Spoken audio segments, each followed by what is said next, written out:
Hi, my name is Magnus, and today I would like to talk about dysphoria, specifically how it fluctuates or changes. First, dysphoria is a state of unease or a sense of discomfort and general dissatisfaction with your body or your body image. It's a very abstract thing that molds and changes as you change. Let's say, for example, that you have a stomach ache and it's only gas, nothing else, but then you eat something fatty and the diarrhea starts. Your stomach ache changed because of something that you did. Now, as you go in your transition, if you start binding, if you have top dysphoria, and you start binding and you feel better, you might start noticing something because your dysphoria is somehow redirecting to other areas that you weren't noticing before, like your hips or your bottom or your voice. It can also be affected by things that are happening around you. For example, I never cared much about my voice. I actually loved being able to sing high notes. So that was a good thing. My voice was a good thing. But then I started transitioning, and some people gendered me correctly till I opened my mouth. Then "oh, I'm so sorry, ma'am," started happening, and I hated it, and I started having real dysphoria with my voice. In the same way, depression, anxiety, stress can affect dysphoria quite a lot. Whenever I have a tumultuous mood and I'm getting filled out with negative thoughts, I tend to feel my dysphoria heightened to the utmost level sometimes. And depending on how I feel with my body, the dysphoria can be more on the chest area, or it can be more on my hips, or it can be an overall thing. So, what can you do about it? Well, first of all, prepare. As you go through your transition, write down how you feel and how you see things so you can notice whenever something is changing and you can act on it. Try to, let's say, attack the areas of discomfort, like changing the focus of your clothes. If you are, for example, having more bottom dysphoria, try using clothes that are that make you more like a rectangle. And if you're feeling your voice that your dysphoria is targeting your voice, then you can try exercises to lower down your pitch or something like that. You can also do activities or do things that heighten the things that are not being affected by dysphoria. Let's say you are binding and you feel incredible with your chest area, then you can try using more shirts that make you feel like very good and happy with yourself.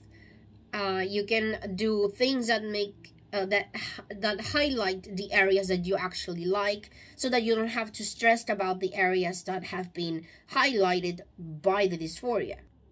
Now, take in consideration if you are still bleeding, if you still have your bleeding cycle, that the hormone levels are going to affect in different ways to your dysphoria. So it's best if you keep track of your bleeding cycle so that you can prepare before it comes, and you can stock up on things that make you feel good, or start redirecting your focus on other things before you start bleeding. As always, activities like exercise, sports, journaling can help you focus on other things and also decompress, feel better, trying to not stress so much. Another thing is talking to people. You'll find that most trans people have gone through the same situation or something alike yours. and we can understand, you can get ideas, you can unload for a moment the issues that you're having, and you can also find help in different ways if you try to go on different groups and maybe even organizations that help out with those kind of things. Now, there's nothing wrong going on. Your dysphoria is not getting worse either. Dysphoria tends to work with whatever has the most emotions. It has nothing to do with your transition or your worth as a trans person. And it's not necessarily going to affect your transition. You can always opt to do something immediately, but I will suggest to try and understand why is a dysphoria being highlighted so much in that different area. If it wasn't before, why is it happening now? So you can not only do something about it, but you can investigate what other things you can do, and if it's gonna be something that you want to change dramatically, let's say, or if it's something that you can move on from.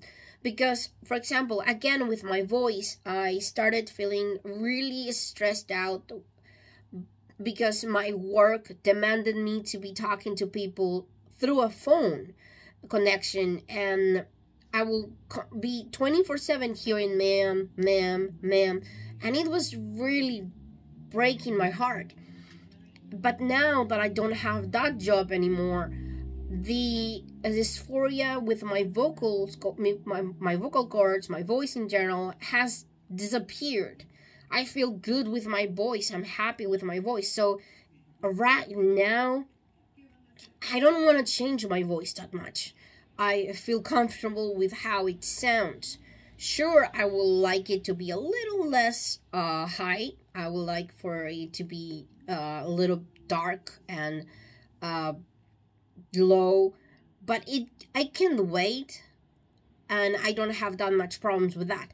Bleeding, on the other hand, specifically bleeding, is something that no matter what I do and what I try, it has the most dysphoria ever, all the time. I hate it so badly, so it's something that I am definitely going to do something about, hopefully in the near future. So, ultimately, try as many things as you can. Still, you find something that is useful to you. Not everything that has been useful to other people is gonna be useful to you, but you should always try. So that is all. I hope this short video was of help. I have been having a hard time with trying to make a living now that I don't have my other job. I'm going through my lupus and the Meniere's limitations as well, as also the classic depression, you know. But I'm glad to be able to still do these videos and maybe help one or two people. It's something that makes me feel better in a way. So I hope to be able to continue on doing them. I'm sorry if I'm vocalizing weird. I have an injury on my tongue and I'm not able to vocalize correctly. But I hope everything was understandable and that you get a very good week. And let's hope I get another video next week. I'm trying to aim for 2 videos a month. Let's see how it goes. So thank you very much for watching. If you have any comments, tips, or recommendations, write them down below. That will be very much appreciated, I believe. Subscribe if you like the video. It's something that I don't normally say, but subscribe if you like. And giving a like also is good and helpful. So that was all. Thank you for watching, and I'll see you in the next one. Bye!